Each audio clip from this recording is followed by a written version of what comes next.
Brand. It ain't the logo. That's the book that my guest today wrote, I guess a few years back now. It was a #1 Global Mail bestseller. Andris Pone is a branding expert. We've worked with him several times. He's really a leader in his field, and he's written a new book, which he'll tell you about. So welcome, Andris. It's great to have you here.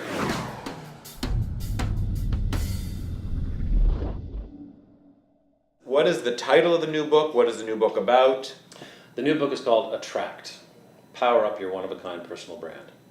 So I think of it as kind of the secret for personal branding, except not nearly as, woo-woo, a little more serious. It's part inspiration, part motivation, and part do-it-yourself. So how would you go about, let's say I were somebody just trying to get into the media, or a CEO who's trying to build the brand of my company. How would you go about sort of, you and I know each other, so it's a little easier for you off the cuff. I knew I could put you on the spot. But let's say we didn't know each other. How would you sort of go in and help somebody figure out what it is about them? The 4 middle chapters in the book walk you through how to build your own personal brand foundation in 4 easy steps. So the first step is to build your core purpose statement, your statement of why you do what you do, why I exist, if you will. That's interesting. Like, they may know what you do, but that doesn't mean, like, there are a lot, like in my case, there are a lot of management consultants, right? Or there are a lot of investment bankers or real estate agents or whatever it is.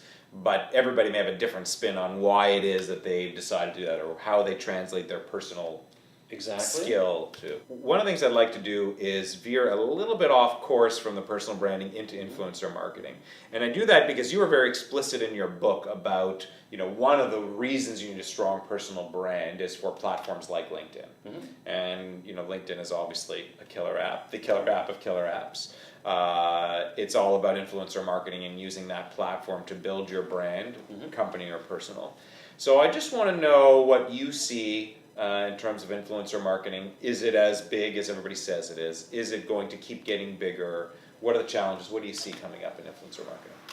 Well, LinkedIn is undeniably very, very important. And the big opportunity there is that LinkedIn itself says, hey everybody, you're all using the same language to describe yourselves. Right. Every year they publish a list, the most overused. Oh, they do that? Most overused words list of, Oh God, I hope year I'm not on X.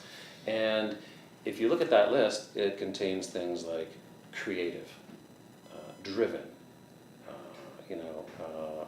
proven track record, these kinds of things. Those are all terms that so many people are using that if you go onto LinkedIn and you talk in those terms, you're just fundamentally not different. And one of the key points in the book, if I could get to that second element of the brand foundation, the first one is core purpose, the second one is position. One of the objectives of the book is to help you actually be different. And it's tricky, it takes some work, but you can do it.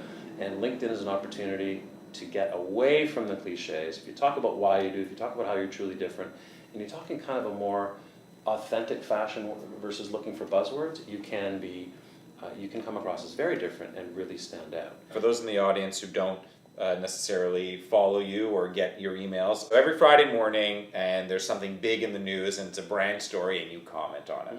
And I actually find some of them quite provocative and very interesting. What's your favorite one of the last 6 months? Because there have been a lot of big ones that have happened, right?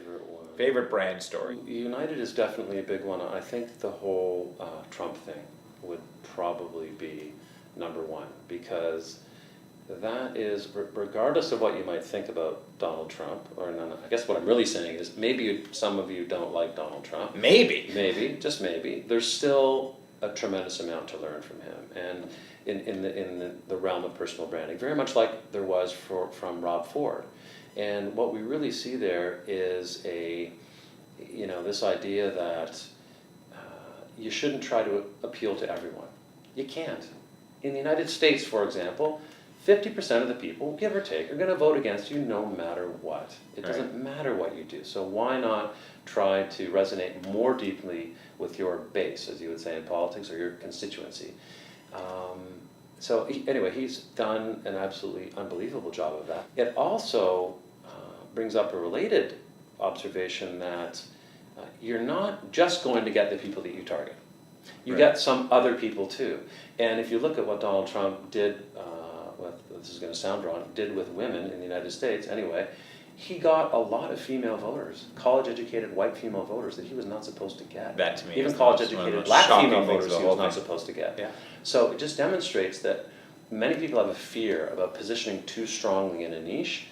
You know, one, you should because you can't appeal to everybody. Two, you're going to get some other people on the fringes anyway, and don't forget that. Okay, well, that's great. Great lessons learned. I'm thrilled to have you here. I think this is fantastic. And what could I say? If you need a personal brand or a company brand, Andris is the guy. Thanks so much for coming in. Thank you, Mark.